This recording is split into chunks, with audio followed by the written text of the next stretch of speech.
Ready start.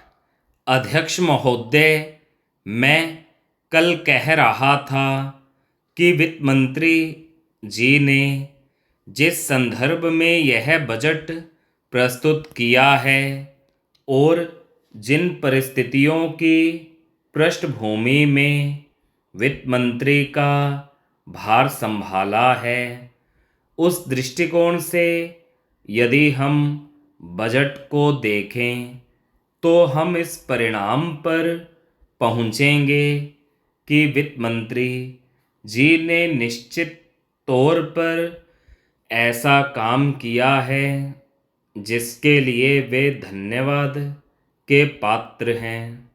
उन्होंने देश की अर्थव्यवस्था को सुधारने के भार को लेकर उसमें सफलता प्राप्त करके देश की बिगड़ती हुई आर्थिक दशा को सुधारा। पिछले वर्ष देश का उत्पादन बढ़ा है, उद्योग में सुधार हुआ है, कीमतों में सुधार आया है, हमारा आयात कम हुआ है और निर्यात बढ़ा है। इस तरह से देश में एक नई आशा और विश्वास पैदा हुआ है।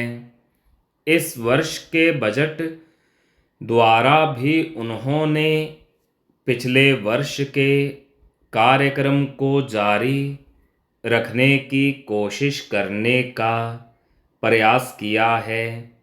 मुझे इसमें कोई संदेह नहीं है कि इसमें भी उनको सफलता मिलेगी। उन्होंने देश के आयात निर्यात के बारे में जो कदम उठाए हैं उनसे निश्चय ही हमारे विदेशी व्यापार का संतुलन सुधरेगा।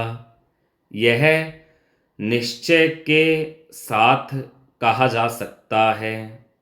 मैं वित्त मंत्री के लक्ष्यों व कर नीति का आमतौर पर स्वागत करता हूँ।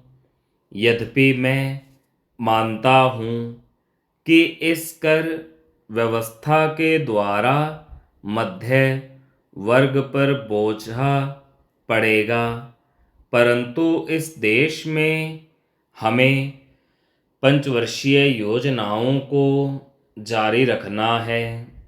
इसलिए उस संदर्भ में हमें आर्थिक साधन जुटाने पड़ेंगे और ऐसी दशा में जो लोग इस देश में ऐसी स्थिति में हैं, जो कष्ट उठाकर के भी कुछ दे सकते हैं, उनको देश के लिए देना ही पड़ेगा।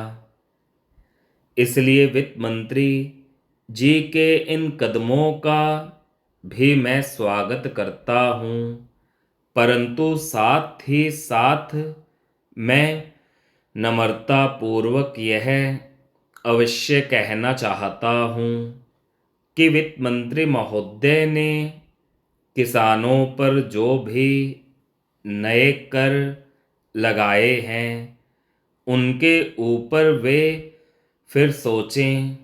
मेरी मान्यता के अनुसार वित्त मंत्री द्वारा खाद पर जो कर लगाया गया है, जो शुल्क लगाया गया है, वह एक ऐसा कार्य है जिससे इस देश का विकास रुकने वाला है।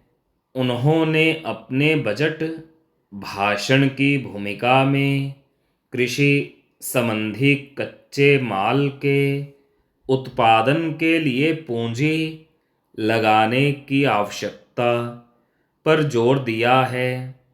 उनकी समय की यह मान्यता है कि कृषि का उत्पादन बढ़ाना बहुत आवश्यक है। स्टॉप।